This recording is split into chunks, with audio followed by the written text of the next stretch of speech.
ఒకరోజు ఒక దొంగ ఒక ఇంటికి దొంగతనానికి వెళ్ళాడు. ఆ ఇంటి ముందు కాపలాగా ఒక కుక్క ఉంది. అది ఆ దొంగను చూసింది కానీ ఏమీ అరవకుండా చప్పుడు చేయకుండా అలా చూస్తూ ఉంది. అతన్ని చూసి ఆ మొరగని ఆ కుక్కను చూసి దొంగ ఆలోచనలో పడ్డాడు. ఇంతకీ ఇప్పుడు ఈ దొంగతనానికి వెళ్దామా వద్దా అని చెప్పేసి ఈ తీరా వెళ్ళిన తర్వాత అరుస్తుందేమో అని భయం వేసింది. ఆ ఇంటి యజమానులు వేస్తాడేమో అని. ఇంటి లోపలికి వెళ్ళా కుక్క అరిచిందంటే ఏం చెయ్యాలి? ఇప్పుడు అరిచినా వేరే ఇంటికి దొంగతనానికి వెళ్ళచ్చు అని చెప్పి అనుకున్నాడు అతను. ఇలా ఆలోచించిన తర్వాత అతను చివరికి తాను తెచ్చిన రొట్టె ముక్కని కుక్కకి విసిరాడు. అంతే, వెంటనే కుక్క గట్టిగా అరుస్తూ అతను వెంటపడి కొరకడానికి ప్రయత్నించింది.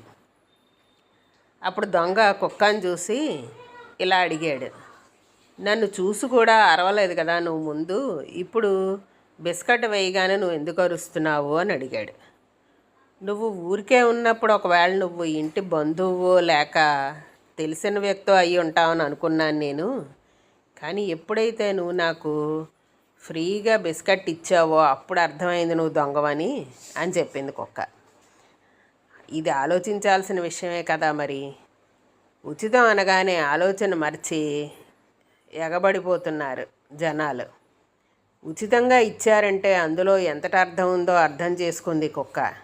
కానీ మనుషులమైన మనమే ఉచితంగా ఎందుకు ఇస్తున్నారో గ్రహించలేకపోతున్నాం. కుక్క గ్రహించినంత కూడా మానవులం మనం గ్రహించకుండా ఉన్నందుకు చాలా బాధగా ఉంది. ఇకనైనా ఉచితంగా ఇచ్చేవి తీసుకోవడం మానేద్దాం. ఎందుకంటే ఉచితంగా ఇచ్చారంటే ₹1 ఉచితంగా ఇచ్చారంటే 99 రూపాయలు వాళ్ళకి లాభం ఉందని ఇందులో మనం అర్థం చేసుకోవాల్సిన విషయం. అందుకని ఉచితాలు మానేసామంటే మనకి దేశము రాష్ట్రము అంతా కూడా అభివృద్ధి చెందుతుంది. అందుకని మనం నిజమైన భారతీయ పౌరులుగా ఈ ఉచితాలు వద్దు, మాకు రాష్ట్రం అభివృద్ధే కావాలని కోరుకుందాం.